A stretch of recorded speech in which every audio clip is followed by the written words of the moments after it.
Σχετικά με το upper και το lower limit δεν χρειάζεται να ρυθμίσετε κάτι. Αυτό που ίσως έχει κάποια αξία να γνωρίζετε σχετικά με το Planned Equipment Operation είναι ότι ουσιαστικά όταν έχουμε ένα σύστημα, π.χ. ένα Levita ή μια δουλεία θερμότητας και ένα backup σύστημα, όπως ένα δεύτερο Levita, μια δεύτερη δουλεία θερμότητας, μπορούμε να ρυθμίσουμε με τι προτεραιότητα δουλεύουν. Δηλαδή, βλέπουμε εδώ στο Levita, στο boiler, γράφει priority 1.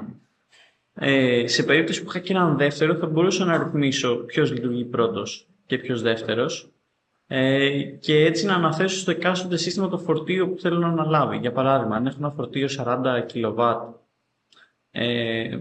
φορτίο βάσης και ένα φορτίο αιχμής μου είναι 48.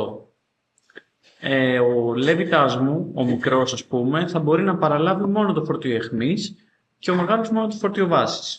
Αυτό είναι μια λειτουργία που ίσως σας φανεί χρήσιμη.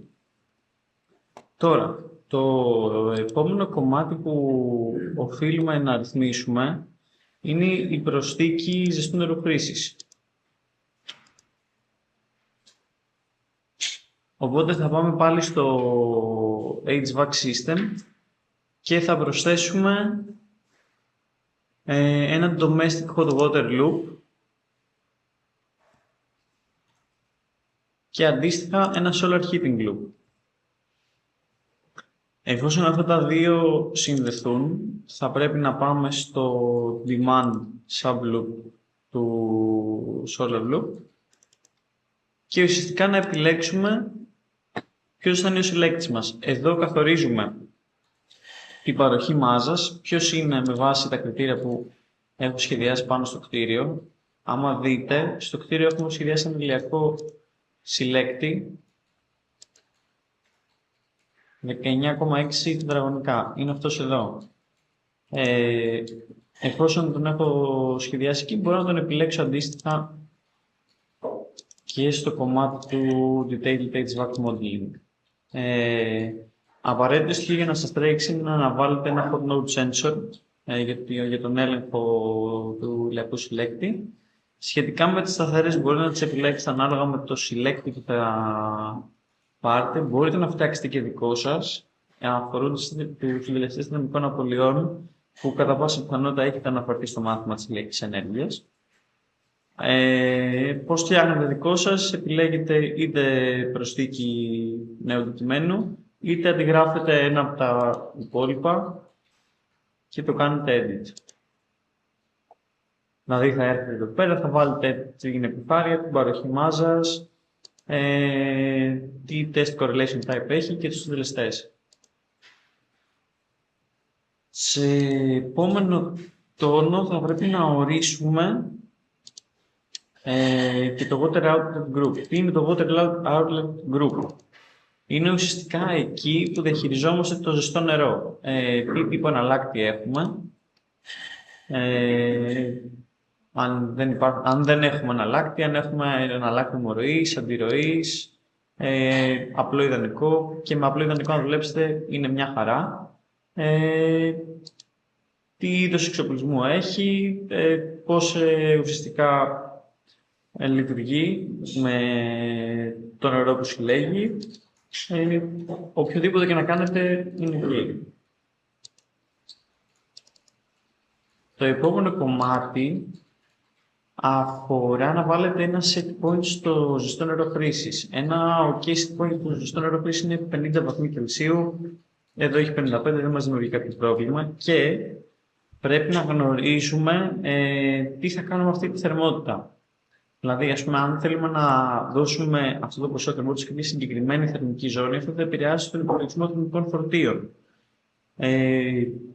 Αυτό π.χ. θα μπορούσε να γίνει περιοδικά και στα μπάνια. Που εκεί, ας πούμε, μπορούμε να υπολογίσουμε ότι από το ζεστό νερό χρήσης υπάρχει κάποια θερμορροή. Για το κομμάτι που θέλουμε να προσδώσουμε με τεχνικά χαρακτηριστικά, δηλαδή βαθμό απόδοσης, coefficient of performance, energy efficiency ratio για είτε Levitas είτε δουλειές τιμότητας, θα πρέπει να πάμε στο κάθε loop ξεχωριστά. Δηλαδή, εδώ τώρα έχουμε ένα hot water loop, ένα κύκλωμα ζεστού νερού και ένα κύκλωμα ψυχρού νερού. Για να ρυθμίσουμε το λέβητά μας, θα πάμε στο κύκλο μαζιστού νερού, στο κομμάτι του boiler και θα επιλέξουμε τα τεχνικά χαρακτηριστικά του λέβητα. Βλέπουμε εδώ ότι έχουμε ένα λέβητα φυσικού αερίου, έχουμε την επιλογή του size σε περίπτωση που δεν θέλετε να τη χρησιμοποιήσετε. Θα πρέπει πρώτα να έχετε να τρέξει ένα heating design και από εκεί το φορτίο που θα σας βάλει να το αντιστοιχίσετε εδώ.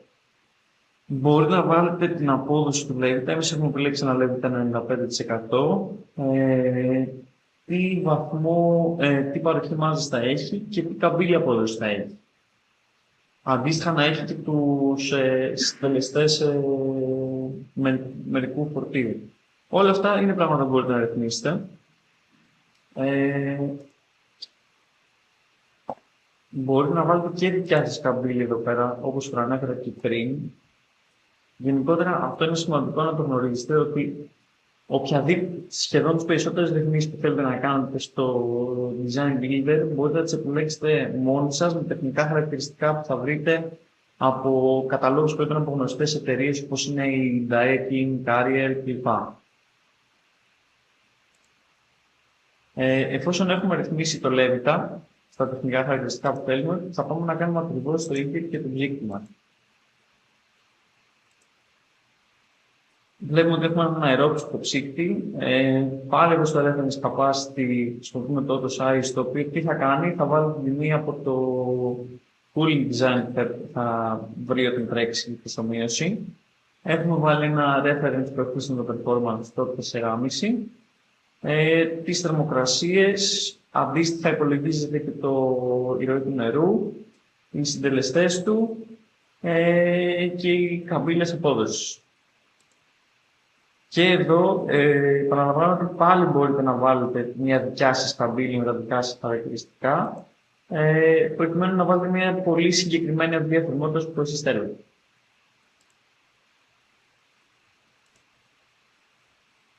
Τώρα, έχουμε μιλήσει ήδη για θέρμανση, ψήξη και ζεστό νερό χωρίς, μια σχετικά απλή περίπτωση. Πάμε να δούμε κάποιες πιο συγκεκριμένες ρυθμίσεις που αφορούν τη θερμική ζώνη ξεχωριστά. Εδώ ουσιαστικά θα ρυθμίσουμε τις θερμοκρασίες του θερμοστάτου και το πρόγραμμα με το οποίο αυτός θα λειτουργεί. Δηλαδή, στο heating endpoint λέμε ότι θέλουμε να έχουμε όλο το χρόνο 20 βαθμούς Κελσίου. Αντίστοιχα στο cooling. Σε περίπτωση που εσείς θέλετε να βάλετε κάποιο διαφορετικό πρόγραμμα, γιατί να βάλετε διαφορετικό πρόγραμμα, γιατί μπορεί να μην έχετε κατοικία, μπορεί να έχετε γραφεία. Μπορεί να θέλετε να βάλετε διαφορετικές θερμοκρασίες, μπορεί να έχετε ένα clean room, μπορεί να έχετε το δωμάτιο κάποιου νοσοκομείου ή κάποιου ξενοδοχείου. Θα πάρετε κάποιο από τα έτοιμα, θα το κάνετε edit. Και ουσιαστικά ο κώδικας που εδώ είναι αρκετά απλός. Θα το βρείτε στο βιβλίο του λογισμικού, στο manual του ή σε κάποιο άλλο tutorial. Και θα τροποποιήσετε τις θερμοκρασίες και τις ημέρες στις οποίες λειτουργούν. Ακριβώς το ίδιο κάνετε και στο heating endpoint. Εδώ, στο comfort edition point schedules, είναι για τον υπολογισμό δικτών θερμικής άνθησης, όπως είναι το predicted mean vote. Και λέγεται αντίστοιχα το κατάλληλο πρόγραμμα. Εδώ είναι για τη ρύθμιση της υγρασίας του humidity stand control και μπορεί να ρυθμίσετε και τα επίπεδα διοξιδίου και μόλυνσης της ατμόσφαιρας μέσα στην εκάστοτε κλιματική ζώνη. Σημαντικό που αυτό που πρέπει να γνωρίζετε είναι το εξής. Στο target πρέπει να ξέρουμε σε ποια θερμική ζώνη αναφερόμαστε. Δηλαδή, εδώ έχω επιλέξει μία από τις 8 θερμικές ζώνες που έχουμε βάλει. Η ρύθμιση που έχω είναι ότι αυτό λειτουργεί μόνο σε αυτή τη θερμική ζώνη που κάνουμε. Καλύτερα να δουλεύετε με όλες τις θερμικές ζώνες.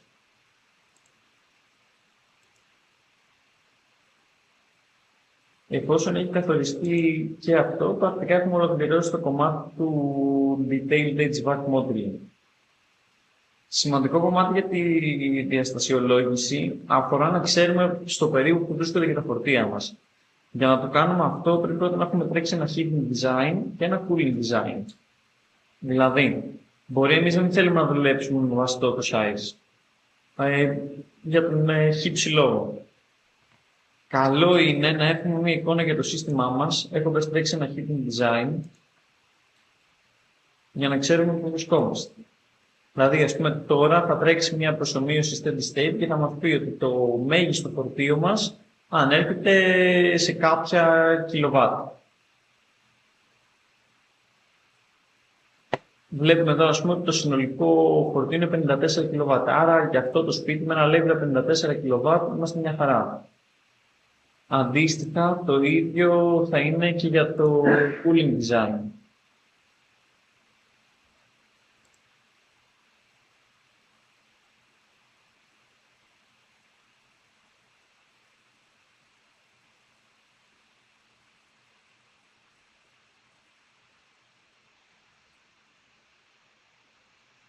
Θα πάτε εδώ στο summary και θα δείτε ότι το φορτίο ψήξης είναι στα 49,32 κιλοβάτ.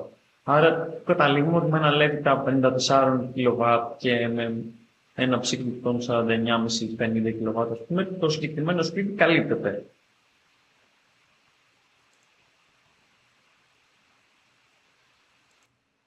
Ένα ακόμη κομμάτι το οποίο βολεύει να γνωρίζετε είναι ουσιαστικά τι θα βρούμε στο τέλος από καταναλώσεις. Δηλαδή, θα βρούμε ότι ένα νούμερο κατανάλωση αφορά το heating, ένα το cooling, ένα το ζεστό νερό.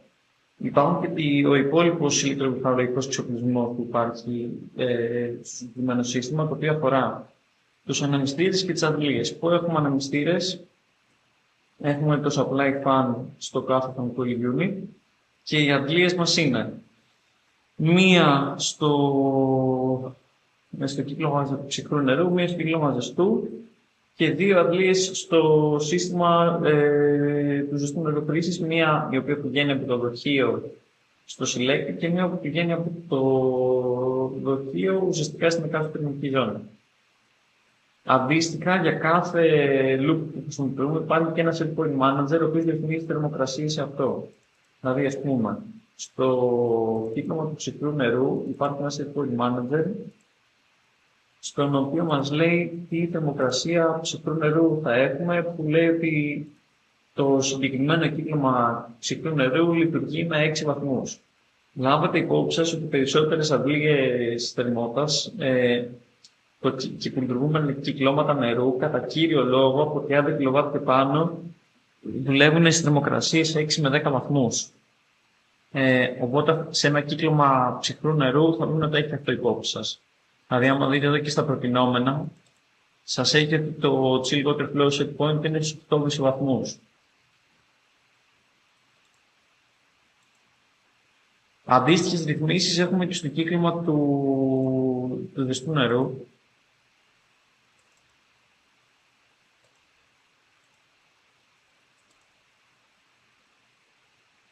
Όπου εδώ βλέπουμε ότι λειτουργεί με ένα σύστημα στους 80 βαθμούς. Αυτό π.χ. είναι μια ρύθμιση που λειτουργεί σε παλιότερους LEDs, δηλαδή που δουλεύανε στο σύστημα προσαγωγής στους 90 βαθμούς και επιστροφής του σε 70. Πλέον μια αντλία θερμότητας μπορεί να δουλεύει και στο 45-35 και στο 55-45 και στο 50-30.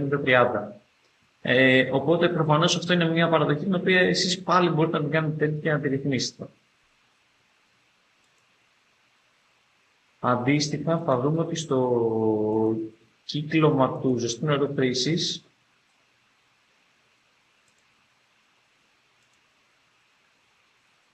η επιλογή για το ζεστό νερό χρήση είναι οι 55 βαθμοί Κελσίου που είχαμε δει και πιο πριν όταν πήγαμε να πειράξουμε τις θερμοκρασίες πάνω στη λούπα.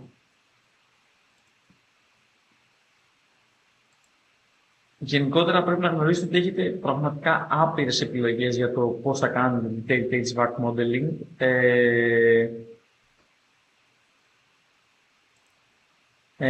Ουσιαστικά μπορείτε να μοντελοποιήσετε συστήματα είτε ακόμα και παραγωγής. Το τελευταίο κομμάτι που δεν ανέφερα αφορά τις αντλίες. Στο οποίο ουσιαστικά η παροχή της εκάστοτε αντλίας την υπολογίζει με την επιλογή του size. Αντίστοιχα βάζει τους αντίστοιχους συντελεστές για το πώς λειτουργεί η απόδοση της αντλίας. την πίεση που θα έχει, την παροχή, την απόδοσή της, το πώς ελέγχεται η απόδοσή της, αν θα είναι συνεχής ή διακοπτόμενη, αν θα είναι σταθερόνη μεταβλητών στροφών. Όλα αυτά είναι ρυθμίσεις τις οποίες έχουν ουσιαστικά impact στην τελική κατανάλωση ενέργειας του κτηρίου και είναι σημαντικό και να μπορείτε να ξέρετε πού χάνετε και πού κερδίζετε ενέργεια ανάλογα με το σύστημα που διαστασιολογείτε. Το τελευταίο κομμάτι που δεν είδαμε αφορά το supply fan του εκάστοτε fan coil unit, το οποίο βλέπουμε τι απόδοση έχει, τι efficiency έχει ο εκάστοτε ανεμιστήρας, σε τι πίεση λειτουργεί, την καμπύλη απόδοσής του και σε ποια θερμική ζώνη αντιστοιχεί. Νομίζω με αυτές τις ρυθμίσεις έχουμε καλύψει το κομμάτι του Detailed Visual Modeling. Σίγουρα θα δούμε ένα ακόμα παράδειγμα το οποίο αφορά τη διαστασιολόγηση με θερμική αντλία θερμότητας για το πώς μπορείτε να διαστολογίσετε με κατακόρυφους εναλλάκτες. Και το επόμενο βήμα στο tutorial αφορά το πώς μοντελοποιούμε φωτοβολταϊκά, μπαταρίες, inverter ή και γεννήτριες.